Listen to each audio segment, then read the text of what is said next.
आजच्या व्हिडिओमध्ये आपण पाहणार आहोत लहान मुलांसाठी घरच्या घरी पौष्टिक असं नाचणी सत्व कसं बनवायचं। मी 1 किलो नाचणी आणली होती। साधारण ती 70 रुपयाच्या आसपास होती। तुम्हाला कोणत्याही लोकल मार्केटमध्ये किंवा लोकल स्टोअरवरती इझिली अवेलेबल होईल। बाळाची इम्युनिटी वाढवण्यासाठी, ब्रेन डेव्हलपमेंटसाठी आणि बोन्सच्या डेव्हलपमेंटसाठी सुद्धा नाचणी अतिशय इम्पॉर्टंट आहे। इथे मी नाचणी जी आहे एका भांड्यात स्वच्छ धुण्यासाठी काढलं, पण त्या अगोदर मी ती नीट निवडून घेतली होती, कारण त्यामध्ये बरीच घाण असते। जसं आपण धान्य निवडतो तसंच निवडून धुवून घ्यायची। मी बाळासाठी आणि आम्हाला भाकरी करायची ह्या हिशोबाने घेतली। धुताना एकत्र धुवून मग बाळासाठी सेपरेट करून घेणार आहे। तुम्ही तुमच्या गरजेनुसार घ्या। आता हे नाचणी चांगली धुवून घ्या। मी किमान 15 वेळा धुतली, जोपर्यंत त्यातून खराब पाणी, माती, कचरा निघायचं बंद होत नाही तोपर्यंत धुतलं पाहिजे। जेव्हा पाणी एकदम स्वच्छ राहील तेव्हा पुढचं प्रोसेस करायला घ्यायची। आता नाचणी सत्व घरी बनवायचं कारण म्हणाल ना, तर मार्केटमधल्या नाचणी सत्वात ॲडेड प्रिझर्वेटिव्ज असतात, कलर असतात, स्टॅबिलायझर वगैरे असतात आणि लाँग टर्ममध्ये आपल्याला हे पॉकेट फ्रेंडलीही पडतं। नाचणी स्वच्छ धुवून झाल्यावर त्यात दुसरं पाणी ॲड करून 10 तासांसाठी बाजूला ठेवून द्यायचं। आपल्याला नाचणीला मोड आणायचे आहेत, ज्यामुळे ह्याचे पौष्टिक तत्व आणखीन जास्त वाढतील। नाचणीला 10 तासांसाठी भिजवून झाल्यावर त्यातील सगळं पाणी काढून घेऊन स्वच्छ कॉटनच्या कापडामध्ये स्वच्छ धुवून त्यात सगळी नाचणी घ्यायची। पद्धत एकदम सोपी आहे। इन शॉर्ट, आपण जसं कडधान्यांना मोड आणतो, मोड येण्यासाठी ठेवतो, तसंच करायचं आहे आपल्याला। इथे पण हे पण जवळपास 10 ते 15 तास ठेवून द्यायचं। उन्हाळा असेल तर मोड लवकर येतात आणि जर थंडी असेल ना, तर मोड यायला जरा जास्त वेळ लागतो। त्यातलं पाणी नितळून झालं की बांधून ठेवलं की जवळपास 12 तासांनी मी हे ओपन केलं। त्याला छोटे छोटे असे मोड आलेले होते। नाचणी एकदम छोटी असते, एकदम मोहरीच्या आकाराची, सो दॅट त्याला मोड तसंच येतात, एकदम छोटं छोटं असं। पाण्याचा अंश बऱ्यापैकी कमी झालाय तरीही आपण नाचणी ही 4 ते 5 तासासाठी फॅनखाली सुकत ठेवायची, उन्हात ठेवायची नाही, जेणेकरून त्यातील पोषक तत्व कमी नाही होणार। सुकलं की त्याच्यामध्ये ना तुम्ही बदाम घालू शकता आणि जर नाही घातले तरीही काही प्रॉब्लेम नाही। मी असंच भाजलेलं आहे।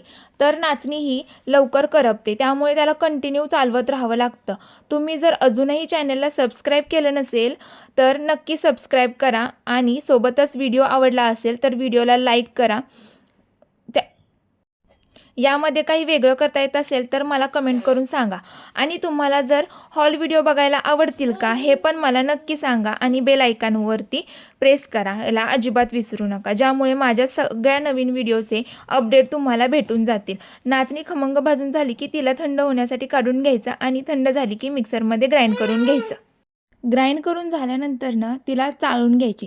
तुम्ही सुजीच्या चाळणीने चाळू शकता किंवा मी दाखवली त्या पद्धतीने देखील चाळू शकता। आणि चाळून झाल्यानंतर ना जी पण नाचणी असते, आपण नाचणी सत्व बनवले ते एअरटाईट कंटेनरमध्ये स्टोअर करून तुम्ही आरामशीर 1 महिना किंवा 2 महिने स्टोअर करून ठेवू शकता। आता बनवायची कशी, तर नाचणी ही आधी खमंग तुपावरती भाजून घ्यायची। तुम्ही जर बाळाला तूप अजूनही चालू केलं नसेल तर तुम्ही असंही भाजू शकता, कारण नाचणी भाजल्यानंतर ना त्याच्यामध्ये त्याचा स्वतःचा हा स्वीटनर जो असतो तो वाढतो, म्हणजे नाचणी ही गोड लागते।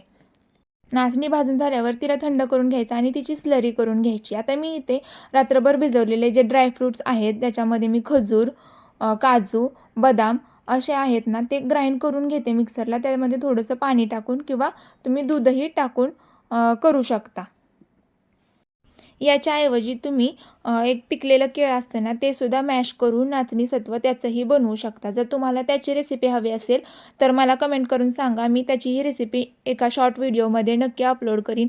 जी स्लरी बनवलेली आहे आपण ती थोड्या पाण्यामध्ये किंवा त्याच्यामध्ये पाणी ॲड करून असं मिक्स करून कढईमध्ये किंवा बनवायला घेऊ शकता आणि नंतर थंड झाल्यावरती ते बाळाला तुम्ही सर्व करा। याची कन्सिस्टन्सी तुम्ही तुमच्या आवडीनुसार करू शकता किंवा तुमचं बाळ कसं खातं आहे त्याच्यावरती याची कन्सिस्टन्सी डिपेंड आहे। मी थोडं घट्ट केलं होतं, त्यानंतर त्यामध्ये थोडं फॉर्म्युला मिल्क किंवा तुम्ही ब्रेस्ट मिल्कसुद्धा ॲड करू शकता जर तुम्हाला ह्याची कन्सिस्टन्सी एकदम पातळ हवी आहे तर। मी याच्यामध्ये माझ्या बाळाला आता मी फॉर्म्युला फीड चालू केलेला आहे, सो मी ते त्याच्यामध्ये ॲड केलं होतं आणि नंतर त्याची जी कन्सिस्टन्सी आहे ती तुम्ही आता पाहू शकता। अशा पद्धतीने मी माझ्या बाळाला हे तुमच्या फॅमिलीमधल्या मॉमीजला व्हिडिओ शेअर करा।